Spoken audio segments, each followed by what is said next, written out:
There is a line in the sand that every central bank has, a level of the market pain where they actually stop watching and start intervening. Now, according to the Bank of America's Michael Hartnett, we are actually right next to that line. Let me explain what this actually means. Central banks don't intervene when the markets fall 5 or 10%. They tolerate that and they call it a healthy correction. But there is a threshold, a specific level of stress across equities, credit, and volatility. Now, where the damage starts threatening the real economy, the jobs, lending, consumer confidence, business investments, all those things. Now, that is when they act. Emergency rate cuts, coordinated liquidity injections, direct market support. For that, you need to refer to 2008 playbook. Now, think March 2020. Those weren't scheduled policy meetings. Those were panic responses to market crossing the line. Is actually saying we are getting dangerously close to that line again. Not there yet, but close enough. And that is, he's actually warning clients publicly. Now, here is the strange part. Now, this is simultaneously the scariest and the most bullish signal you can actually get. Yes. Why scary? Because markets have to be in a serious pain for central banks to even consider emergency action. But how bullish?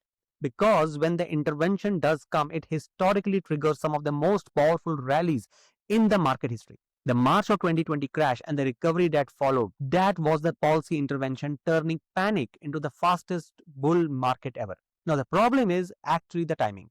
Between now and the moment of intervention arrives, your portfolio takes the real damage. And nobody, not Hartnett, not the Fed, not the RBI, can tell you exactly when that moment. Now, for Indian investors, this creates a very specific dilemma. If the global central banks ease, the Indian equities rallies. But if the oil stays above $100 while they ease, the RBI cannot follow.